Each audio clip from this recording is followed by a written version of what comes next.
এরপর আমি কিছু মশলা ওর মধ্যে দিয়ে দেবো।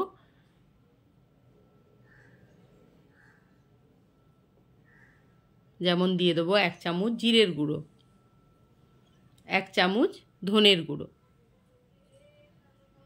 তারপর দিয়ে দেবো 1 চামচ মতন হলুদের গুঁড়ো, আর দেব কাশ্মীরি লঙ্কার গুঁড়ো।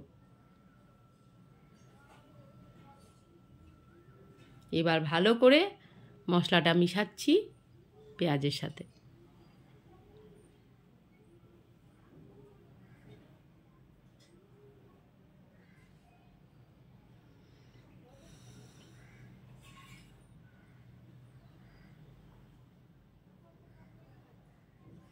এরপর দিয়ে দিলাম গ্রেট করে রাখা আদা।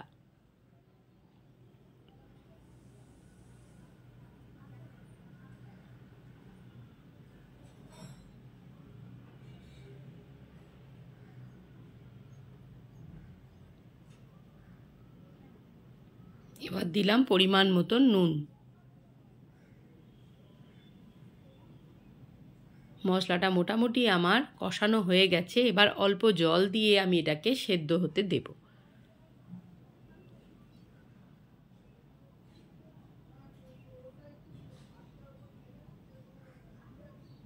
খুব জল দিতে হবে না, এটা একটু শুকনো শুকনো হবে, মোটামুটি অল্প জল দিলেই হবে।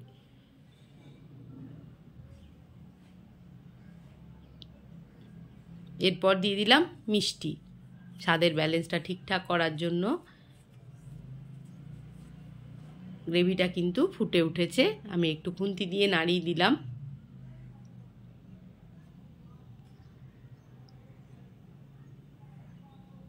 এরপর দিয়ে দেবো গরম মশলার গুঁড়ো, আর দেব গোলমরিচের গুঁড়ো। এরপর যে খোলাগুলো আমি টুকরো করে কেটে রেখেছিলাম সেই খোলাগুলো আমি ওর মধ্যে দিয়ে দিচ্ছি।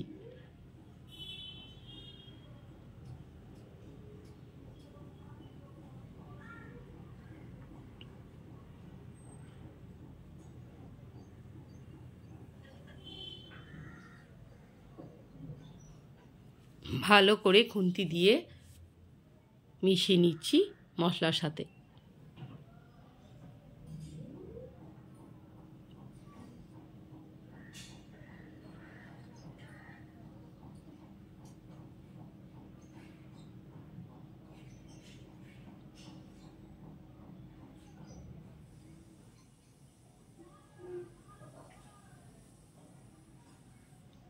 দেখুন সুন্দরভাবে মশলার সাথে খোলাগুলো কিন্তু মিশে গেছে।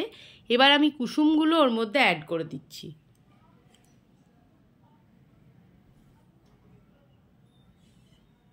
এবার খুব আলতোভাবে সমস্তটাকে মিশিয়ে নিলেই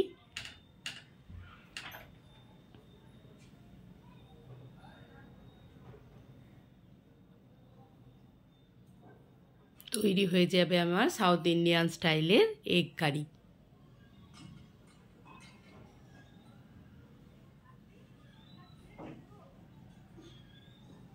একদম শুকনো শুকনো হয়ে গেছে, দেখুন তৈরি হয়ে গেছে।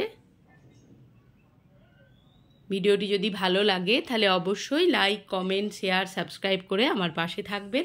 সবাই ভালো থাকুন, সুস্থ থাকুন। আবারও দেখা হয়ে যাবে পরবর্তী ভিডিওর সাথে।